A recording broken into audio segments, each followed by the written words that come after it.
It is often believed that power lies in action, in the response, in the retaliation. But ancient philosophy teaches us a paradoxical truth. Sometimes the greatest power lies in doing nothing at all. This is the story of that art, an art honed not on the battlefield, but in the quiet sanctuary of the soul. In a valley where the mist embraces the mountains, there lived a young samurai named Kenji. His blade was as swift as lightning and as precise as a calligrapher's stroke. When he moved, the air itself seemed to hold its breath. But beneath this gift there was a fatal flaw. His mind was a vessel easily broken by a storm. Every day for Kenji was a cycle. In the morning, he trained his body to its limits, seeking perfection in every form. In the afternoon, he faced another battle, one he always lost. This was the battle against Haruki. Haruki was also a samurai, but his sharpest weapon was not his katana, it was his tongue. He didn't insult with a roar. He used subtle taunts, venomous whispers that were like poisoned needles, striking directly at Kenji's pride. A beautiful technique, Haruki would say. It's a shame it is wielded by a mind so unseasoned. And with those few words, Kenji's world would collapse. His breath would shorten, his sword hand would tremble. The focus he had spent hours cultivating vanished like smoke. He felt shame, helplessness, and above all a burning, corrosive rage. His old master would only watch from a distance, his gaze holding no judgment, only a deep and profound sorrow. He knew that Kenji's greatest enemy was not Haruki. It was himself. Then one day, before the eyes of everyone, the storm inside Kenji finally broke. During a formal demonstration before the local lord, the air was thick with ceremony and silence. Every movement had to be perfect, but Haruki, standing just a few feet away, whispered an insult aimed at the honor of Kenji's ancestors. A snap echoed in the quiet air. It was the sound of reason breaking. Kenji broke formation, drawing his sword and lunging at Haruki. But this was not the blade work of a master. It was clumsy, reckless, driven by blind rage. He had turned a sacred ceremony into a disgraceful brawl. Before he could dishonor himself further, a figure stepped between them. It was his master. He said nothing, only placing a gentle hand on Kenji's shoulder. Yet the weight of that touch was enough to extinguish the fire within him, leaving only the cold ashes of humiliation. Kenji expected a harsh punishment, exile perhaps, but his master did nothing of the sort. The next morning he led Kenji to a roaring waterfall deep in the mountains.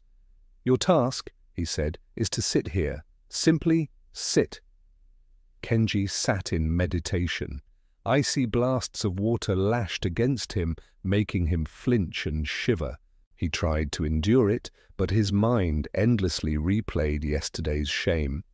He failed. Seeing this, the master spoke calmly. "You cannot control the water that strikes you, only your choice to shiver. Does the rock beneath the falls grow angry at the water?